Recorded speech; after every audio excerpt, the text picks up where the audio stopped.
Hey, what's up mga kaballers? Maligayang pagbabalik sa aking channel. At pag-usapan natin ang balitang Golden State Warriors jackpot na kay Jonathan Kuminga. At ang balitang Los Angeles Lakers hindi magtatagumpay next season. Tara na't pag-usapan natin yan dito sa Basketball Hot Shots.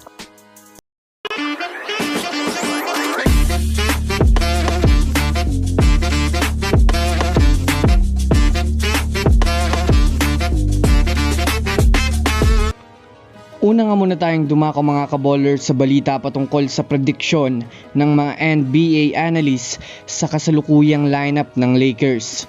Nang nakaraang free agency nga po mga kaballers, ilang mga teams nga po ngayon sa NBA mga kaballers ay nakagawa ng mga successful na move.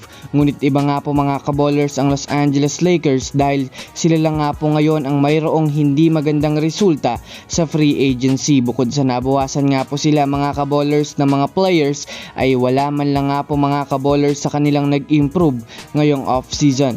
Kaya ayon nga po mga kaballers sa mga eksperto, inilabas na nga po nila ang kanilang prediction sa Lakers. Base sa kanilang pagsusuri, malabo nga daw mga kaballers na makapasok ang Lakers sa NBA playoffs sa susunod na season at maaga nga daw silang malalaglag.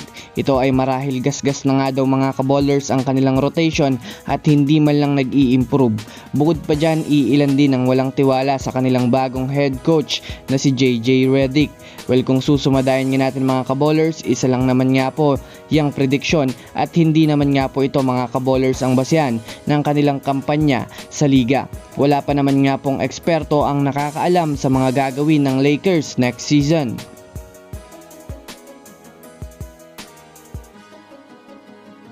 Samantala, dumako naman tayo mga kaballers sa balitang maswerte nga daw mga kaballers ang Warriors kay Jonathan Kuminga para sa susunod na season. Matapos nga po mga kaballers ang pagkalaglag ng Warriors sa play-in tournament ay maaga nga po mga kaballers nagpahinga ang kanilang team sa liga. Ngunit iba nga po mga kaballers ang naging impact ng pagkabigo kay Jonathan Kuminga dahil imbis na mapanghinaan siya ng loob ay mas gumagawa nga siya ng paraan para hindi na mangyari ulit ito sa kanilang team. Yes mga kaballers, iginugugol nga po mga kaballers ni Jonathan Kuminga ang buong bakasyon niya sa intense at hard na ensayo. Ayon nga sa mga Warriors insider, malaki nga daw mga kaballers ang inimprove ni Jonathan Kuminga sa shooting, sa dribblings at pati na rin sa pangangatawan. Ilan nga po sa mga video clips ay makikitang mas kumondisyon nga talaga si Jonathan Kuminga. Di lang nga daw yan mga kaballers, mas bumatak pa nga po mga kaballers ang katawan ni JK kaya mas nag-improve ang depensa nito. Kaya magandang balita nga ito para sa Warriors dahil mas rarami pa ang maiaambag ni Jonathan Kuminga sa susunod na season. At yan nga po mga kaballers kung ano nga bang mga magagawa ni Jonathan Kuminga sa Golden State Warriors sa susunod na season.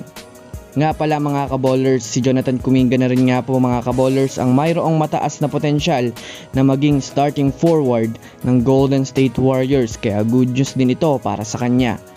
So yun lamang mga kaballers, yan lang naman ang pag-uusapan natin ngayon. Pindutin ang subscribe and hit nyo na rin ang notification bell para sa mga susunod na updates sa mundo ng basketball. Again, this is Basketball Hot Shots.